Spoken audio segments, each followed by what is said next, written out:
ক্যাম্পাসের সবশেষ পরিস্থিতি জানাতে এই মুহূর্তে আমাদের সাথে সরাসরি যুক্ত হচ্ছেন সহকর্মী নূর ইসলাম রকি। কথা বলবো তার সাথে। রকি, ক্যাম্পাসে বর্তমান পরিস্থিতি কেমন দেখছেন জানাবেন। খুলনা প্রকৌশল ও প্রযুক্তি বিশ্ববিদ্যালয়ে কিন্তু আজ দুপুরে সাধারণ শিক্ষার্থীরা দুর্বার বাংলা চত্বরে কিন্তু বিক্ষোভ মিছিল, সংবাদ সম্মেলন এবং পরবর্তীতে সমাবেশ করেছে। তারা কিন্তু কুয়েট বিশ্ববিদ্যালয় ক্যাম্পাসে সকল ধরনের রাজনৈতিক দলের যে ছাত্র সংগঠন আছে তাদেরকে লাল কার্ড দেখিয়েছে, পাশাপাশি কুয়েট প্রশাসনকেও তারা লাল কার্ড দেখিয়েছে। তারা যেটি দাবি করছে যে গত 18 ফেব্রুয়ারি কুয়েটে যে সংঘর্ষের ঘটনা ঘটেছে, এই ঘটনায় সাধারণ শিক্ষার্থীদের আহত হয়েছে, এর পুরো দায়ভার কুয়েট প্রশাসনকে, যার কারণে তারা কিন্তু কুয়েটের ভিসি প্রভিসি এবং ছাত্র কল্যাণ পরিচালককে আসলে বর্জন করেছে। আমরা আজকে কুয়েট ক্যাম্পাসে সকাল থেকে যেটা দেখতে পেয়েছি যে পূর্ব নির্ধারিত যে সিদ্ধান্ত ছিল কুয়েটের যে সিন্ডিকেট সভায়, সেই সিদ্ধান্ত অনুযায়ী কিন্তু কুয়েটের একাডেমিক কার্যক্রম সকল কিছুই কিন্তু বন্ধ রয়েছে। পাশাপাশি আরেকটু আমি বলে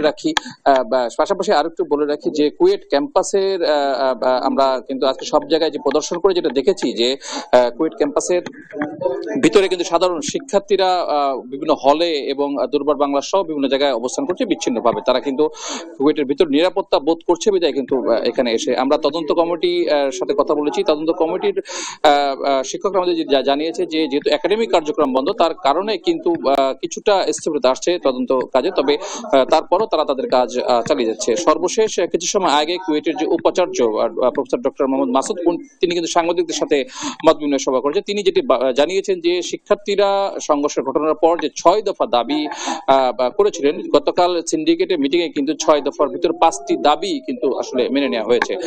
পাশাপাশি কুয়েটের ভিসি প্রভিসির যে পদত্যাগের বিষয়টা, সেটা বলেছে যে এটা আসলে এই যৌক্তিক দাবি নয় বলে তিনি দাবি করেন।